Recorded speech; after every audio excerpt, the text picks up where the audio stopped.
Living with MS as a child can be challenging. Dr. Tanuja Chitnis talks about the importance of friends, family, school, and the healthcare team as a critical support system for the pediatric patient living with MS. Hello, my name is Dr. Tanuja Chitnis, and I'm a neurologist. I'm also the director of the Partners Pediatric Multiple Sclerosis Center in Boston, Massachusetts. I'm here to talk to you today about multiple sclerosis in children and teenagers. As you may know, multiple sclerosis is a demyelinating inflammatory disorder of the central nervous system. What this means is that your immune system becomes overactivated and the immune cells start to move into the brain or spinal cord and can cause relapses or attacks. This can lead to some disability, and people with MS have varying forms of disability or issues related to these relapses. This can include problems with vision, such as blurry vision or even loss of vision, sensory problems, numbness, or even weakness, and sometimes problems with walking. Usually relapses improve with treatments. I'm here to talk to you a little bit about why children get multiple sclerosis, how much we know about pediatric MS, and how we can best treat and address the issues that children and teenagers face. First, I'm going to talk to you about young children with multiple sclerosis. Multiple sclerosis occurs in about 1 million people within the United States. The incidences vary around the world. However, it's being increasingly recognized around the world that both adults as well as children and teenagers get multiple sclerosis. This is in part due to an increased awareness program through many national MS societies around the world, as well as improved diagnostic criteria, including clinical criteria and the use of MRI and sometimes testing from the blood or spinal fluid. About 5% of all MS patients report their onset or first symptoms in childhood. We think that there are approximately 5,000 to 10,000 children and teenagers with MS in the United States. Young children, that is, children under the age of 11 or 10, have somewhat different features of multiple sclerosis compared to older children. And so I'll talk to you a little bit about that population. Children with multiple sclerosis, which we generally consider under the age of 10, may be a little bit more challenging to diagnose. Oftentimes, MS, or the first symptoms of MS, can be mistaken for other conditions. Sometimes a child may present with numbness or weakness, which goes unnoticed for several days or weeks. Even sometimes it may be challenging when you go to the doctor's office and it may be unclear as to why there are these symptoms. Also, young children sometimes don't report that they're having neurological symptoms. And one of the key roles of pediatricians and pediatric healthcare providers is to interpret and understand what a young child is saying when they have neurological symptoms and to think of MS as a possible cause. Diagnosing a young child with MS requires visits to the neurologist to understand what sort of symptoms have taken place, whether there was indeed a relapse, and also an MRI, which will help to provide an understanding or clues as to the diagnosis of MS. Some of the challenges in diagnosing a young child include the lack of recognition or understanding that this does occur in childhood. I've heard of children being taken to the emergency room because of acute new symptoms and being turned away. We as neurologists and international neurologists who are collaborating together are working on increasing awareness of this disorder and increasing awareness amongst other healthcare providers so this doesn't happen in the future. So once it's recognized that this could be multiple sclerosis, there are several other diagnostic or diagnoses that could mimic or look like MS that neurologists or the doctors need to consider. One of them is acute disseminated encephalomyelitis, or ADEM, which is usually a post-viral syndrome and occurs in children or young children most often. This is sometimes mistaken for MS. Sometimes, and very rarely, ADM can go on to become more clearly MS if there is a second attack. So it is important to be aware of this, what's called differential diagnosis, but also to know that it is a different condition. Another challenge in young children with MS is that there may be other inflammatory conditions which should be considered. These include NMO, which is neuromyelitis optica. It's also known as NMO spectrum disorder, and also a syndrome which we're now understanding called MOG, or myelin oligodendrocyte glycoprotein antibody-associated syndromes. These syndromes are closely related to multiple sclerosis, and children can present with vision problems or spinal cord problems, including weakness and numbness, and the treatments are somewhat similar. But it is important that a neurologist taking care of your child be aware of these syndromes and be able to differentiate these conditions from MS. Another challenge sometimes with young children is that there may not be a specialist in pediatric MS in your area. There are ways of obtaining a consultation from a neurologist at a large center that sees pediatric MS patients through either e-referrals or even a quick phone call. There are also training programs for pediatric MS specialists and neurologists who are learning or interested in learning more about pediatric MS. To find a referral or find a neurologist who specializes in pediatric MS, one resource is the International Pediatric MS Study Group website, which is also called the IPMSSG website, and the web address is www.ipmssg.org.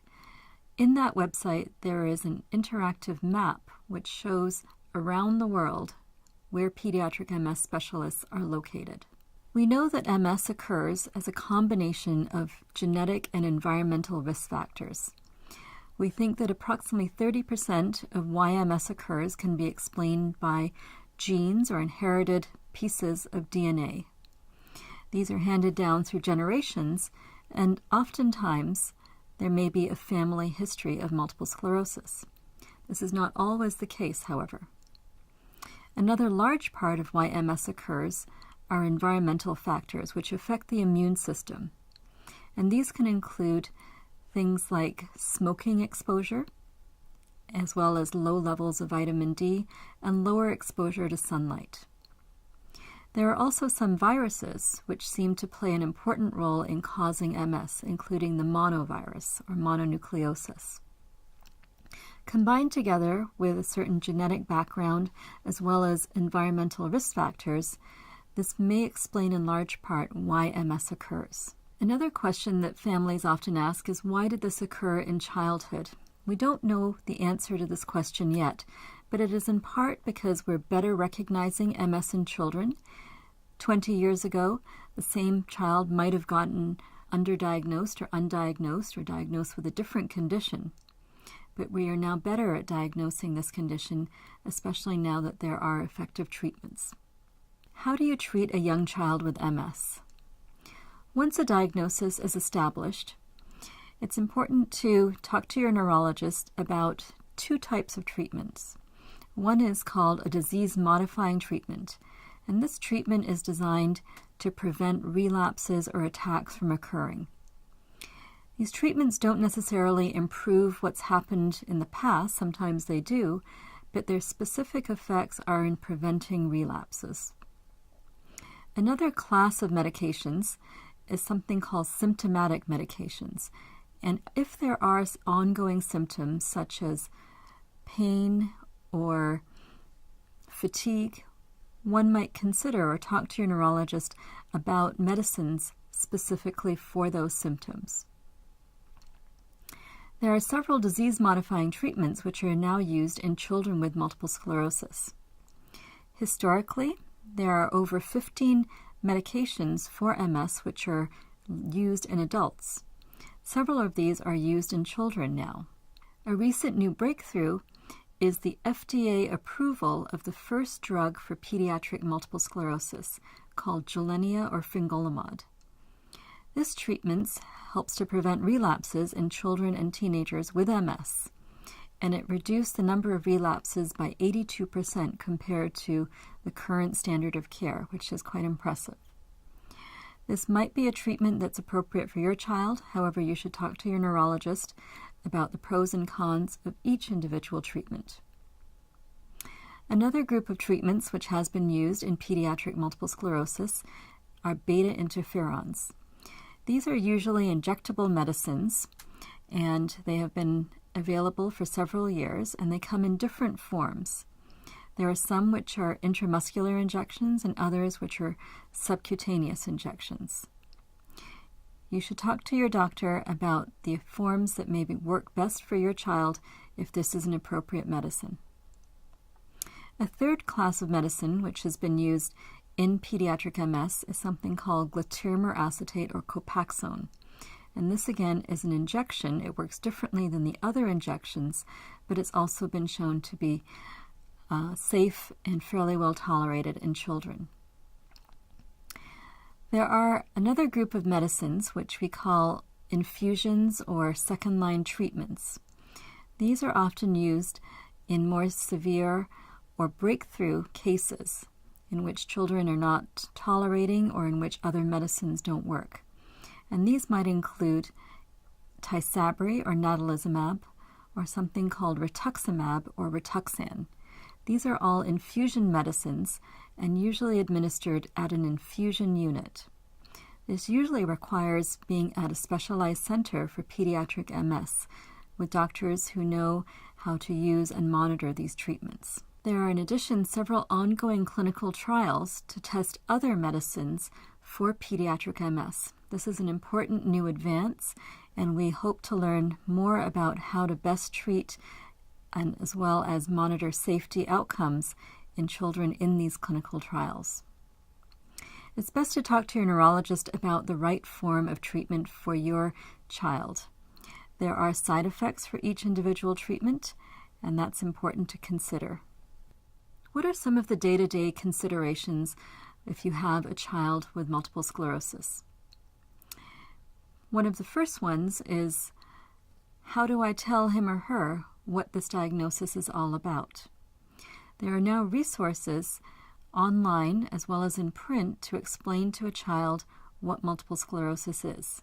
When I meet a family or a child with multiple sclerosis, I explain to them very simply that the immune system or the white blood cells that are supposed to be fighting off bad infections got confused and attacked the brain.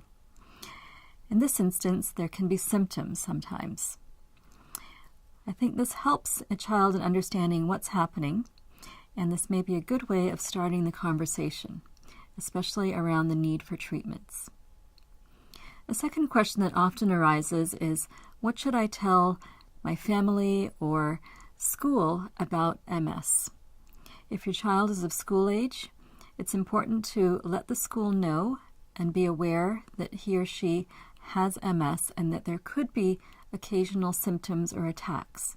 It's especially important to talk to the school nurse and have them be aware of MS as the diagnosis. Usually schools are very, very willing to help and support a young child with multiple sclerosis.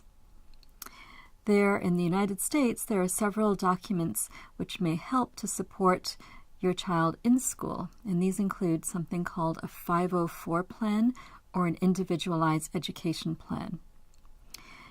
These can be developed in conjunction with your neurologist and a neuropsychologist who might do cognitive testing to understand if there are challenges that need to be addressed in the classroom setting. It's important to talk to your neurologist as well as the school about developing an individualized education plan if needed.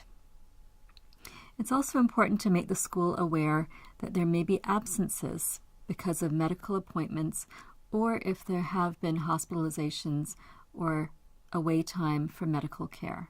How do you recognize a relapse or worsening symptoms in your child with MS? One of the challenges is that children sometimes don't recognize themselves that something is happening. They're busy, they want to play, and they want to get on with their day. It's important to occasionally stop and say, has there been anything new that's occurred, and using your best judgment, figure out what that interval is. Is it on a daily basis or possibly a weekly basis? Sometimes concerns come up around infections. Infections can set off or trigger MS attacks. So it's important to get infections under control as quickly as possible. This might include, for the common cold, staying home and resting. If there is a bacterial infection, then you should ask your pediatrician about using antibiotics sooner rather than later. Immunizations are generally safe in MS. However, you should consult your neurologist about the timing of immunizations or vaccinations, especially if there are treatments, disease-modifying treatments that are being used at the same time. We know that the brain repairs itself while you sleep, so it's important that your child get enough sleep and reduce screen time prior to going to bed. At least 8 to 10 hours is recommended, and more sometimes if your child has recently undergone a relapse or if there are medications that make him or her sleepy. Diet is another important consideration. We now know that a good diet helps to reduce relapses. This includes a diet that's rich in vegetables as well as a high fiber diet. So as a mother myself, I often look and read the labels of all the food products that you buy and consider ones that have higher fiber rather than lower fiber. As well, limiting high sugar foods as well as junk foods is important to reducing inflammation in general. Children just want to have fun, and it's important to let your child have fun and participate in as many activities as he or she wants to or can. It's also important, however, as a parent to understand what their limitations may be. So this is sometimes a tricky balance, and with time it'll become more clear, but your neurologist or other staff within your neurology clinic, such as a psychologist or family counselor, may be able to help you in finding that right balance. Sometimes there may be issues related to weakness that might preclude or limit how much your child can do in a day. A physical therapy consult is often helpful and can help to guide what your child should and should not be doing. This might include whether they should participate in gym class, and your neurologist can help to guide you on that and can provide you with notes that may excuse your child from gym for a certain period of time. However, it is important that your child get as much exercise as she or he is capable of and wants to do. Exercise is good in general. Not to overdo it is also important. We also know that obesity can be a risk factor for MS and can also make the disease more difficult.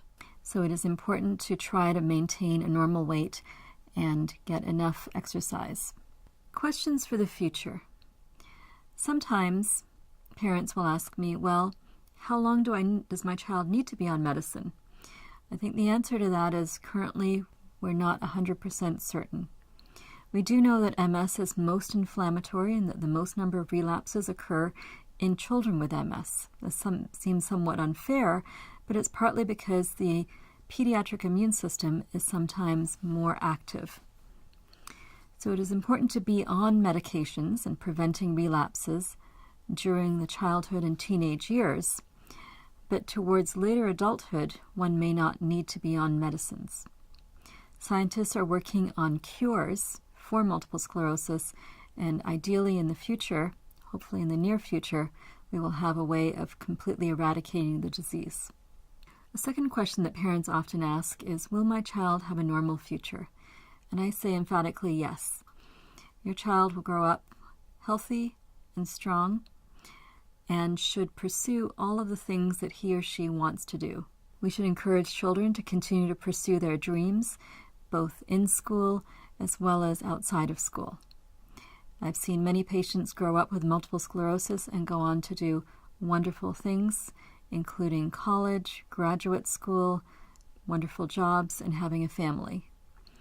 I think MS is a hiccup along the way, but it is something that we can all deal with together.